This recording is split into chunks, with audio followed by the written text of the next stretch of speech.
one of my doctors that I was working with wanted to get a brain scan because of a lot of my neurological symptoms, and Lyme attacks the nervous system in so many different ways. And so we got the brain scan, and coincidentally, I also had a little brain tumor. So at that time, I was just thinking to myself, oh, wow, okay, so all of my symptoms are due to this brain tumor. Once we get the surgery, get it out, life will be great. This is the Home of Healthspan podcast, where we profile health and wellness role models, sharing their stories and the tools, practices, and routines they use to live a lively life. Chloe, it is wonderful to see you. We're recording this on the Monday after Thanksgiving, so very thankful to have you on the show today and speak with you. Before we jump into kind of how we got connected, everything you do in the space, how would you describe yourself? And first of all, Andrew, thank you so much for having me on. I'm thankful to be here as well. It's going to be a lot of fun. And I would describe myself as I'm a lively researcher at heart. Lively researcher. Yeah. And I'm excited to delve into what that means to you, because you can go so many different directions on it. Yep. And so I think we initially got connected via one of our earliest Healthspan role models, Lauren Sabataro, who I think you had on your show as well. And what was your interest in Lauren, like in this space in general? The biohacker babe herself. Man, they are icons. I love Lauren and Renee. First getting into the biohacking space itself, I think they were probably the individuals who introduced me to even the term biohacking, just being a fan of their podcast several years ago now. And, starting the synthesis of wellness, there was no better first guest or first or second guest than the biohacker babes. So I love them. They have such a great message and such a great way of describing biohacking. They really do. And I mean, what I love, as you started with researcher, and as they think about biohacking, it's not a one and done. It's not I have the answer. It's scientific. It's constant testing, checking the results, challenging your assumptions. And so for you, what attracted you in the first place to this space? Right? For so long, most people didn't think much about it. You kind of just went through your day-to-day, did what everybody else around you is doing. A lot of times there is a trigger that says, whoa, okay, I don't think I want to just do what I've been doing. Something's not working here. What was that for you? Yep. No, that's a great question. And I think like a lot of us, we get into the space because of our own health journeys. And that was definitely where I fell into things. So, backing up several years, I've always had this analytical research engineering. I worked in a research lab for several years, publishing literature, but it really wasn't until I got sick that, no diagnoses, no direction going forward, that I really had to take my health in my own hands and figure some stuff out. So, not to get too much into the weeds of things, but just going back into my story to give some context, I had chronic Lyme and mold toxicity, and I had no idea. I had all these different symptoms, low blood pressure, passing out all the time. Hormones were off, night sweat, swollen lymph nodes, every typical sign of an infection I had, since Lyme is an infection. Right. And it got so debilitating that, I passed out home alone in my apartment. I was driven to the emergency room, left the ER without a diagnosis. They did label some of my symptoms as POTS, which is absolutely correct. But it was just that. It was a label of a collection of symptoms where my blood pressure would fall. Sorry, just on that, the label they gave it, is that similar to IBS or idiopathic, where it's basically saying we don't have a clue, like, hey, here's all the things wrong, but we don't know why they're wrong? Is that what they were effectively saying? Yeah. Yeah, Okay. effectively, yes, for sure. It very much is a collection of symptoms that they kind of stick a label on. And, a lot of people manage that diagnosis with something like increased salt or certain IVs, certain nutritional regimens for sure. But, I am a very logical person at heart, wanting to know the why behind everything.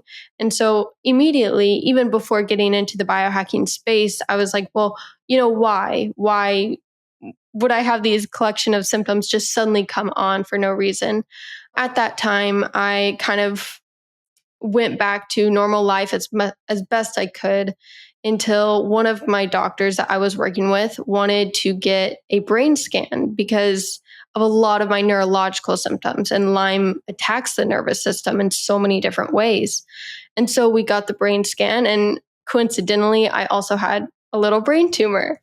So at that time, I was just thinking to myself, oh, wow, okay, so all of my symptoms are due to this brain tumor. Once we get the surgery, get it out, life will be great. So, and this was during a time when it wasn't the easiest to get in for surgery either. And so they got us in within a few weeks, got the tumor out. I was in the ICU for quite a while, several months of recovery, and I did not feel better at all. In fact, I felt worse just because of where the disease had progressed, Lyme disease. And so after, months of just being at home recovering, I was like, it's time to do some more research. That's when I found certain blood markers that I wanted tested. And I found some doctors that worked with me who were so great, so great. They ordered the lab work that I had asked for. And lo and behold, they found chronic Lyme and some mold toxicity issues. And then ever since then, it's been a journey of recovery. And, all of this is so much in the past now that I look back and just think how much, I've grown, how much has changed for the better, and how much recovery has really happened. And so thankful for the journey, and so thankful for finding, the doctors that would order the lab work that I needed to get the right diagnosis. And are those common symptoms with Lyme? Yeah. So, Lyme, mold, these biotoxin illnesses, they can affect so many different body systems because it's this chronic inflammatory response that is the hallmark of it. So we've got a mismatch, or the communication between the innate and adaptive immune system just isn't firing like it should be. So we've got a lack of antigen presentation. We've got all these biotoxins floating around in the body, which can also be exacerbated if, say, somebody has like an HLA gene variant. If they have that and they've got, biotoxin, maybe they were exposed to mold, or maybe they were bit by a tick in my case, the body is going to have a difficult time removing some of those toxins by itself.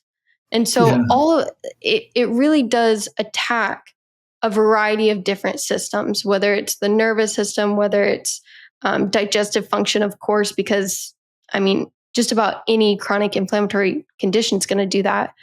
Yeah. So yeah, symptom wise, it's so varied, and it's so varied based on the body system. So you're going to get neurological, you're going to get digestion, you're going to get all of these things. Yeah. I mean, I ask because it seems like the prevalence of Lyme disease has been climbing, and they've talked about it as we encroach more on land that deer would normally be on, and we end up in spaces. So having friends, including my roommate from college who had chronic Lyme, it just surprised me that they took so long to just test for it. Say, hey, why wouldn't they have tested for that sooner? But maybe that was your own journey because that helped to lead to discovering the brain tumor, which maybe otherwise you would have treated the Lyme and never known until it was a problem. So maybe it all worked out exactly for the best. I'm curious, since you like to dive into the why, as someone who also has his own mold toxicity issues and try to get to the bottom of that, like I can get Lyme, I got bitten by a tick, and it could be any time. But where did the mold toxicity come from? Like, do you know that so that you're not going back and recreating the things that caused it in the first place? Right. So, I'm not It's hard to narrow down when and where I was exposed. I had seen some mold in certain areas that I had been in several years ago around the same time that I had gotten bitten. So it's a bit of, a chicken and the egg situation. Whereas when you get Lyme disease or chronic Lyme, there's a lot of immune dysfunction going on. And when your immune system is already suppressed, if you're exposed to mold, maybe somebody that didn't have that chronic Lyme could handle that exposure. But when you're already suppressed, even maybe somebody has like candida overgrowth, their immune system is already suppressed. And now you put them in a couple of exposures of mold. Now you're just adding it on. Yeah, that makes sense. So, I mean, you talked about a number of kind of downstream issues, and with Lyme, it's something you manage, right? Like you can't ever just get rid of it. Is that correct? There are definitely varying opinions on that. So I, we'll just take it here. There's a treatment, hyperthermia, where, supposedly it can totally wipe out Lyme. Hyperthermia, so like a sauna or like Hyperthermia, not a sauna. This is like under anesthesia. A surgeon is performing it. It's like $30,000 of a treatment. It's a big deal, but it's huge in the Lyme community for being almost, for lack of a better term, as close as you can get to a cure as possible. Now, I'm hesitant to even bring that up because it's out there. It's $30,000. Who's going to do that? And, for the few people who have done that, is it 1,000,000% proven where it gets rid of every single spirochete in the body? That's questionable. But as far as I'm concerned with my own health journey of like, how far can you get rid of these bugs? I am pretty sold on the fact that you can do, 90 to 95%. You can get to where you're living a perfectly normal life. Maybe every now and then you're not taking care of your health like you should be. Your immune system's may be suppressed. You could get, some symptoms on again. But there are so many great tools to keep that at bay too. And so what are some of those? Like, let's start with nutrition. So you said you kind of digestive issues initially with it. Are there things food-wise, nutrition-wise, supplement-wise that you steer towards or steer away from that are helping you? I can definitely speak to my personal journey through this because I know everybody is so different. A lot of people in the community do initially go to like something like carnivore just because it's there's not a lot of roughage, obviously. There's not a lot of difficulty digesting some of those fibrous foods. Now, for me, I had to go carnivore for some time due to the digestive issues. Like it was very difficult for me to digest certain foods. But in my opinion, that's not sustainable long term. It's detrimental to the gut microbiome. And a lot of downstream effects can certainly happen. But it can work as a great tool for so many different people. Now, I used it as a tool. I also used digestive enzymes. Those were great. A lot of activated enzymes, even things like ox bile to help digest dietary fats. There are also so many other great supplements, and I could go on and on, like colostrum with immunoglobulin G. So great for the gut. Nutrition wise, food wise, it was just about getting as much diversity as my gut would handle. Because that's what builds the gut microbiome. As many polyphenols, as many different vegetables, herbs, protein, sources of protein as I could handle. I never really did a strict all meat outside of that initial carnivore to get my inflammatory response where it needed to be. Never did a strict vegan ever, nothing like that. So just as many different nutrients as possible was kind of my approach. And then now as you're able to do that. It's probably kind of the building thing of, hey, I see my body doesn't react well to this versus this, and kind of finding things you enjoy eating as well. Are you able to get everything you need nutrition-wise from the foods you eat, or do you continue to use any supplements on top? Oh, yeah. Yeah. Now is like night and day. And I'm so thankful. I mean, you mentioned Thanksgiving at the beginning of the episode, being able to sit down and enjoy a meal like that again, it's joy filled, because that's what builds community. And yeah, I definitely still, if I went out and had like some huge gluten and dairy filled meal, I am sure I'm going to feel it. Yeah. But there are so many great tools that we can utilize, like those digestive enzymes or ox bile, and a lot of other great ones too. But, I pull from the tools when necessary, and I certainly enjoy.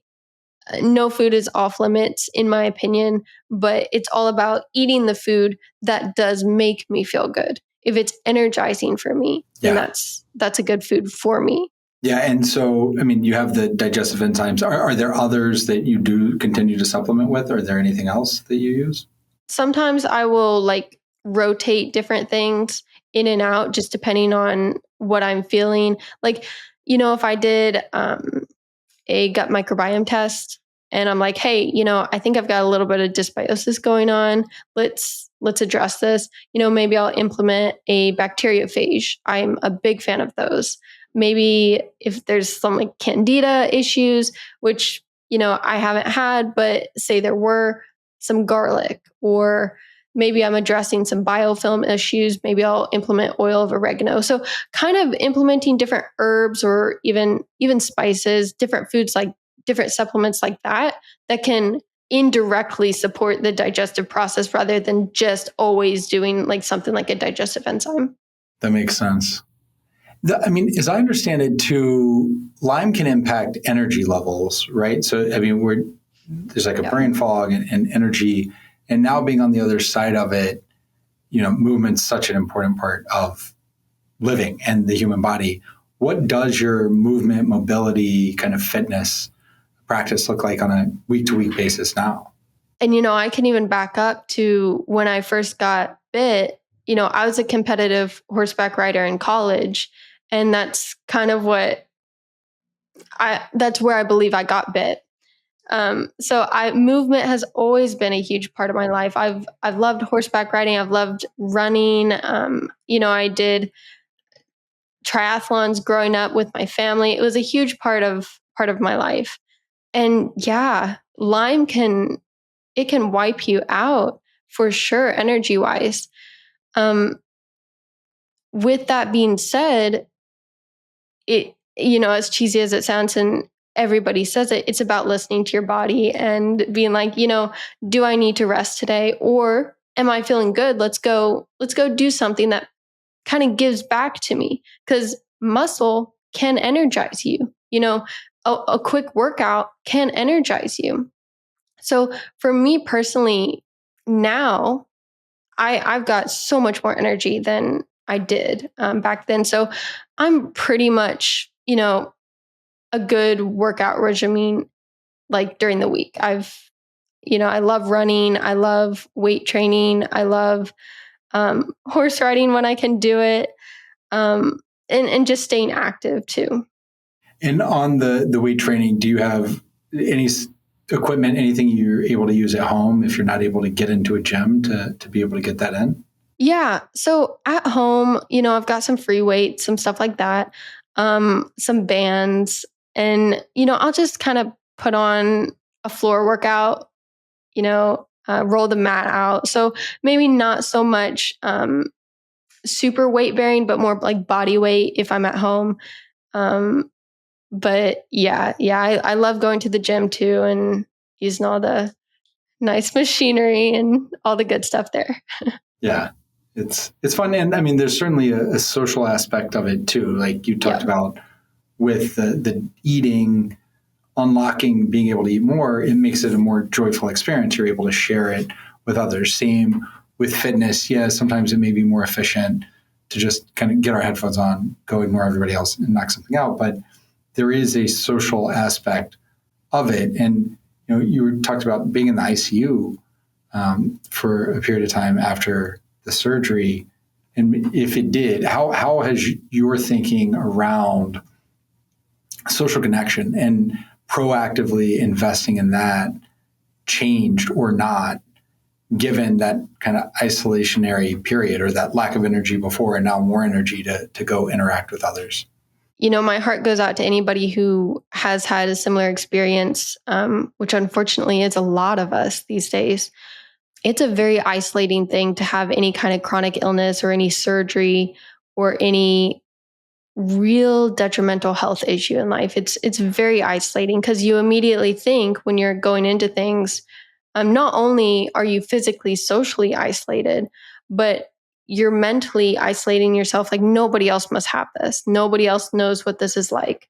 And so, I could even go back to the beginning of our conversation talking about biohacking when, being introduced to the term biohacking and hearing all of these amazing individuals who are speaking on subjects like Lyme and mold, it felt like, oh, wow, this is a community that I need to become more involved in because these people really truly understand what I'm going through.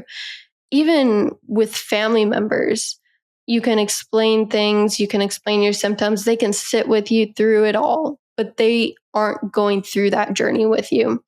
So community is huge. It's about finding maybe who's gone through that and connecting with them, and also being patient with those individuals around you who are really there for you. They just may not know how to help you in that time, and just holding the space for them as best you can. Yeah. And I mean, do you have any like structured practices around that you follow to find that community or to help support others, like having been through it and felt that you're doing for others with your show, with the work you do to help on that front? Yeah. So, now compared to then, it's night and day. And now it's such a great thing to have a community. My podcast audience is wonderful. I'm not even at a place where we're really talking about Lyme and mold much anymore. We're talking about all these other subjects that I was truly passionate about as a health researcher and with my background in engineering. And so bringing all of that to the community that I have, on the socials and the podcast and the website, our blog and everything, it really is lovely. And to be able to talk to all these people and help them and answer questions, it's amazing. And, speaking of it, we're doing an event this Friday at a social wellness club that they do like all these amazing biohacking modalities. They got red light, hyperbaric, a really cool like 3D scan system. It's amazing. And I'm going there to give a lecture on the connection between the gut and the brain, focusing a lot on neuroinflammation because that's one of my big research passions. And the community there is amazing. So these in-person interactions are what it's all about after building the virtual community as well. And where are you based that has this wellness club? Yeah, so I'm based in Orlando, Florida, and this will be down in West Palm Beach. Oh, okay. Nice. Yep. Yeah. Did you go to Eudaimonia? Yep, I did. Yeah. Okay. All right. Did you see Lauren there? Did we already talk about this? I saw Lauren for a brief moment and we were both in line, like waving at each other. It was amazing. Yeah. Starstruck moment. Ran into so many podcast guests there. Yeah. It was a fantastic conference. So it does not surprise me that there's a great wellness club down there, given how many people were in the area that showed up for that incredible event. And yeah, the community aspect of it, for me, is the most underappreciated. And the more I think how important it is, the more I learn it's even more important than I thought, right? Like it just keeps kind of compounding and compounding. So some other side effects of Lyme, like there's an energy level. Does it impact your sleep or quality of sleep or how you're able to sleep, or how does it play into that? Yeah. So I'm sure that can manifest very differently for everybody. For me, I have always been a very early to bed, early to rise. Like you know, 4th of July, I was the kid who was like, nah, I don't need to see the fireworks. I'll go to bed and wake up at like 5 a.m. And that was just me throughout my entire life. With Lyme, it was weird because, all of a sudden I was getting like this huge energy burst at like 11 p.m. So I was totally fatigued the entire day. But then 11 p.m., it's like suddenly I have energy. So it definitely disrupted my circadian rhythm. And I attribute a lot of that to just the chronic inflammation in general and the disruption of like cortisol, my adrenal glands. And yeah, waking up very difficult as well. Because after all of that HPA axis dysfunction, my cortisol awakening response was definitely not where it should have been. So energy upon waking, not there, but weird energy spikes. So yeah, some sleep disruption for sure. Knowing how crucial that is and what a bedrock of health, how do you manage your sleep now? Like over the course of the entire day, the things you do or don't do over the course of the day to try to really make the most of your time in bed? Prioritizing different activities during certain times during the day is definitely crucial. Eating, at certain times can be a really great tool to tell your body, okay, I'm eating these set times, the circadian rhythm response. I mean, our gut, our microbes have a diurnal oscillation. So like they have their own little circadian rhythm. Looking out at the sunrise is so popular these days, but it really is effective. Even exercising at certain times. For me, that's right first thing in the morning. Exercising really helps wake me up some more. I think it assists with my cortisol awakening response and kind of balances that cortisol melatonin cycle. I also like to sometimes look at metrics. The Aura Ring is a great little tool to utilize for sleep quality itself, and maybe try different things throughout the day and then see how they impact your sleep. I'm not an alcohol drinker. I know that can impact a lot of people. So a lot of the adding in is great, but sometimes it's also about what you don't do. So like not doing alcohol or not eating and then going to bed within 5 minutes. So different habits like that for sure. On that with the sleep, so there are certain things to do or not do. And with the tracking, have you found specific, because it's not drinking for you, but have you found specific things that do impact of, hey, if I eat later, if I eat these kinds of foods later in the day, or if I have caffeine after this time, or if I don't do X, like there are certainly behavioral things in there you talked about of an early workout kind of helps get that boost in the day, which I imagine helps with the unwinding later in the day. But what are some maybe specific insights for you that you've seen have impacted, for better or worse, that quality of sleep? One thing I have to hold myself back from is kind of chronically working later. So that can be a big fault of mine when it comes to like screen time and light exposure late at night. If I'm working, I'm just, I'm on a roll, I'm typing whatever it is I'm working on. And it's like, the clock's getting late and I'm still at my laptop. That can definitely impact, even something as simple as my HRV, which isn't simple. It's a very legitimate metric. And when I can notice those little things that are impacting, my health internally, it does give me reason to, okay, shut the laptop off. Let's kind of wind down. Let's maybe meditate a little bit. And maybe if I need light, let's put a candle on, something like that, just implementing these other strategies to replace some of the maybe not so beneficial strategies for my circadian rhythm. And are there any tools or products you use to help with sleep quality? Like anything around your sleep environment, any products you take or use to help? Yeah. Oh my gosh, I've probably used so many different ones at different times. The Aura Ring is more of like, a measuring device. So I've definitely used that. There are different grounding products. There's some amazing like grounding sheets these days, grounding pads. Those are really amazing. I think a lot of it too can be free. Like, getting that thermostat where it needs to be is huge. Light exposure, like we already talked about, is huge. maybe red light bulbs if you want to go that far. So a lot of free things, but a lot of fun gadgets too. And then, I kind of odd, maybe just for my body, but a cryo session during the day, I always sleep better at night. Um, and a lot of that, I think, does have to go back with some of my inflammation from chronic Lyme. I think there's a bit of a connection there with the cryo just kind of getting my immune system where it needs to be during the day. And so those have been like little tools I've used. On the chronic inflammation, it's a newer thing I've come across and I started taking myself. But did you ever do the low dose naltrexone? Is that something you looked at?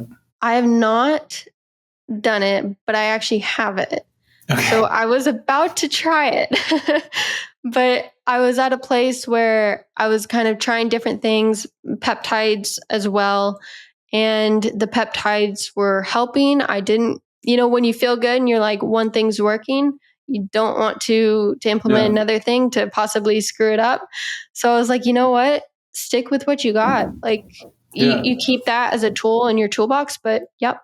What peptides were you taking or are you taking and why? Yep. So now I'm not really. Okay. I'm in a really great spot. But back then, BPC 157, pretty great one for the gut, as we all know. But there were also some really great immune peptides. So like thymosin alpha 1 was a really great one. It can definitely activate that immune system. So I would caution anybody, caution just peptides in general, but thymosin alpha 1, BPC 157, VIP. So that one is a nasal spray it's not necessarily always a nasal spray, but for the context of the Lyme and mold community, they would know it as a nasal spray to help get that hormone back where it needs to be in the brain. And the BBC 157, how were you taking that? Was it shots or how were you getting it? Yep. Yeah. So sub-Q. Yeah. Okay. And that's something you found a compounding pharmacy in Florida, or how are you able? Okay. Yeah. Well, so the naturopath that I had worked with to get the Lyme diagnosis also had peptides so I kind of worked with him to get those. Okay. Yeah. It's been, I want to say, 2 or 3 times a week, people are like, oh yeah, you really should try a BPC 157. And I just can't find it in Atlanta. So I got to keep looking harder. I found some clinics and they don't have the sub-Q. Yeah, no, and I mean it's the Wild West with the peptides. Definitely some crazy retailers out there you got to be careful with. Yeah, because obviously something you're going to put into your body, I want to be very, very confident in the origin, the quality, everything before I touch that. Interesting. But like I said, there are some great naturopaths who can provide it, which is amazing. Always, working with a doctor for sure. Yeah. Just need to find somebody close to home that I can do it with. You brought up doing some meditation at times, and I can imagine going for so long where there's something not right. And you're going to these people that are supposed to be the experts, supposed to be the professionals, and they're basically saying, it's just what it is. Like, sorry. It can feel like, wait, am I the crazy one? Right? Like, what's going on? Like you said, am I the only one going through this very isolating experience? It can be really difficult mentally, emotionally, psychologically. How through that and then to now have you developed a mindset practice? Like you talked about meditation or other things you do to find that equanimity as all this stuff is going on. Yeah, that's such a great question, and it changes every day. There's a lot of gaslighting in the medical community, as we all unfortunately know, and unfortunately, many of us have been subject to that. With that said, early on, there was a lot of, prayer involved for me personally. And a lot of that could be, prayer, talking with my faith, or even just self-reflection, self-meditation by myself. And, a lot of that has grown into a huge practice of changing just the way I speak to myself every day and allowing the interactions on the outside to, I like to imagine myself kind of like the gut barrier. Like, I'm a semi permeable membrane. I don't want to be hyper permeable. Like I don't want to allow every little interaction to just come in uninvited. I have the choice of what I allow in and what I allow to affect me.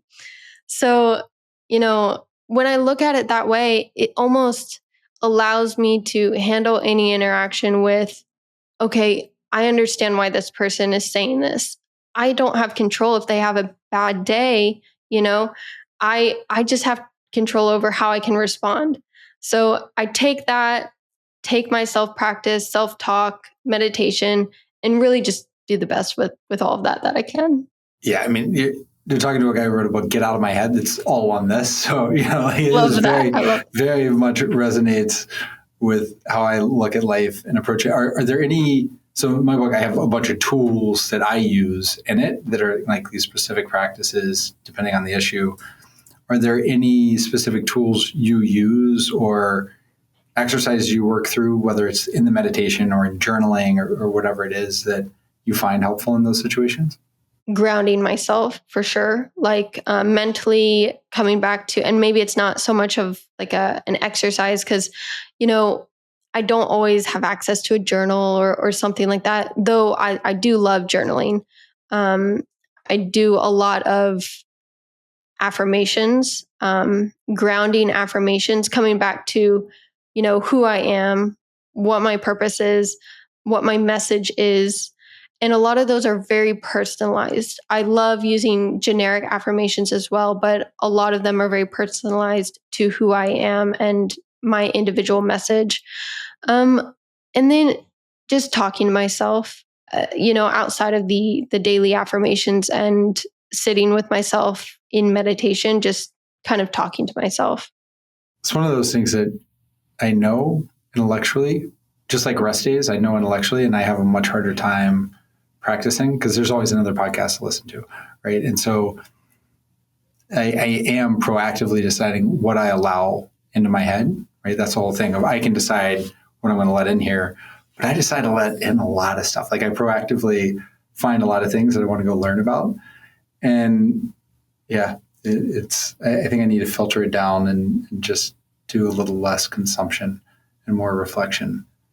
Yeah, actually, I love the way you just said that. Like less consumption, more reflection for sure. Yeah, I'd love to circle back on where we started this, and as a researcher. And can you talk some about the recent research you're doing and what drew you to that area and what you're learning? Yeah. So kind of my professional background in engineering and lab research was where I did a lot of the publishing of like scientific literature and stuff like that. Moving from that into more of like the media space of things is less on the publishing side and more on the, front facing, how can I bring some of this to such an amazing community of individuals who want this type of information. And so now it's more, what am I passionate about, which is the brain and the gut and bridging the gap between those. A lot now has been focused on, neuroinflammation because I see such a huge gap with addressing, we talk about chronic inflammation a lot, but I think neuroinflammation gets kind of shoved to the side sometimes, especially in the younger community when, Alzheimer's isn't talked about quite as much, in 30-year-olds, they may not be thinking about Alzheimer's, but, maybe you're looking at a 70-year-old who is very interested in knowing more about that. But neuroinflammation, that can get you at any age, and that can definitely affect mental health as well. And something as simple as gut dysbiosis, where you've got an elevation of certain gram negative bacteria that host this lipopolysaccharide endotoxin that can then escape the gut barrier, travel systemically, and create this chronic inflammation also breach the blood-brain barrier and create neuroinflammation. Something as simple as that can disrupt your mood. And making those connections is so rewarding for me. Yeah. I mean, you talk about disrupting the mood and how it all ties and how much we're learning here. I may be misremembering this, and you're probably much more steeped in it, but I've heard like fecal transplants can cure schizophrenia and stuff like that. They found actually a lot of schizophrenia could be issues with gut microbiome and imbalances there. Is that true, or am I making that up? I don't know the 100% fact on that, but I would definitely reason with that. It's very logical because the gut impacts the mood so very much. And I've looked at the FMT, or I think that's what it's called, like the fecal microbiota transplant. It's definitely a tool in the toolbox for sure. I mean, I would not sleep on it. I mean, yeah, there's some interesting ways to facilitate it for sure. I've seen like little capsules and like suppository type things. It's an interesting one. Well, yeah, I mean, as a specific tool to use, but I guess for me, the more interesting thing, whether it's that process, was that we think this is a problem in the brain. Like, hey, it's schizophrenia. We need to all treat it here. But what they're showing is like, no, how it works with the gut microbiome is actually, you need to treat it in this total separate place. And for me, it gets back to your why question of, okay, why am I feeling like that? There was a first answer of mold. And right, so why are you behaving like this? Okay, well, I have this schizophrenia. Okay, but why do you have the schizophrenia? Oh, it's the same as, why did I get this mold in my body in the first place? Is it where I'm living? Is it my commute? Like, where am I getting exposed to this? And the same with maybe a mental issue of, hey, why this is happening is actually not because of anything up here. It's because of something down here. And treating it here and going to that source of the problem. The amount of scientific literature out there connecting something like depression or something like anxiety or schizophrenia to gut dysbiosis or some other gut pathogen or infection, the amount of literature, it's expansive. Yeah. And so for someone listening to this that may be struggling with something that they're having a hard time putting a finger on, that their physicians or professionals aren't able to put a finger on, what is the way to test that? Is it doing a microbiome test? Like, what would be a starting point for them? Yeah. So, if you're just wanting to address the gut, if that was kind of your next step, a stool test is great. There's Genova. That's one that I've used a lot. They've got a really, really great comprehensive stool panel. Even looking at like a Dutch test, not necessarily the microbiome, but that can also give a lot of insight into different hormonal profiles as well and help just complete the picture when you're looking at a stool test. Yeah. I mean, that makes sense because it's just one tool in the arsenal. It's not saying, hey, all problems are going to be here, but if you're having a hard time, here's another place that you can look beyond just looking at your blood work, beyond just looking at saliva or other things. Is another place that's worth looking at. Yeah, for sure. That certainly could be a starting point. For you, this has been an ongoing journey and things layering on that you do and it continues to be an ongoing journey as you learn more, as you're a constant researcher and sharing that research. For someone who may be earlier, maybe it is the stool test, but where would you suggest someone on their own journey get started to just take that first step, knowing, look, it may be a 10,000 mile journey, but it has to start with that first step. So getting that first step and building that momentum is so important. First step, if they have a bunch of symptoms, or first step, maybe just trying to improve their health in general.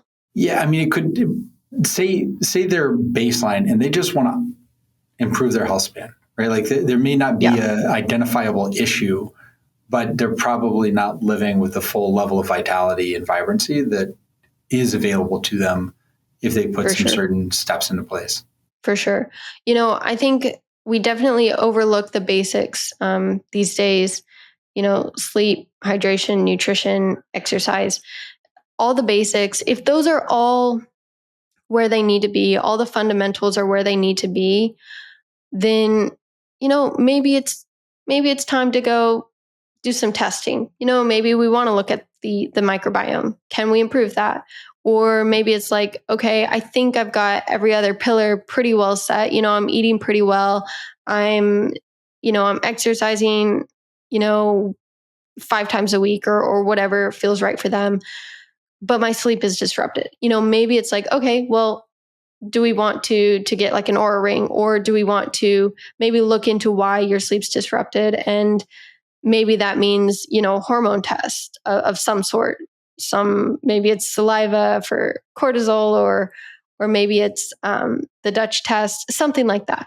It's hard to answer that question. It's such a great question. It's hard to answer because there are just so many different routes for depending on like the unique situation. But I think one thing that we all have in common that seems to be affected in pretty much every case of symptoms is a gut disturbance at some point, digestion at some point. And so when we can get that tested or we can take care of that in some way, it seems to help all those other facets outside of, the fundamentals of like sleep, exercise, nutrition. Okay. Yeah. I think that makes a lot of sense. And it is this new frontier. Like, we had the genome, then the epigenome, and then the microbiome, the mycobiome. I mean, we're just learning so much. The more we discover, the more we realize we don't know. And so a lot of it, getting that baseline testing, just understanding what's going on and addressing, it's a great place to start. Yep, for sure. Chloe, thank you so much, not just for today, but all you do to continue to research and share what you're learning with the broader community. I know I'm a beneficiary, and I'm sure our listeners are appreciative as well. So thank you. No, thank you so much for having me on. This was so much fun. And I mean, what you're doing is amazing. I'm so glad to be a part of it. Thank you for joining us on today's episode of the Home of Healthspan podcast. And remember, you can always find the products, practices, and routines mentioned by today's guests, as well as many other Healthspan role models on alively.com. Enjoy a lively day.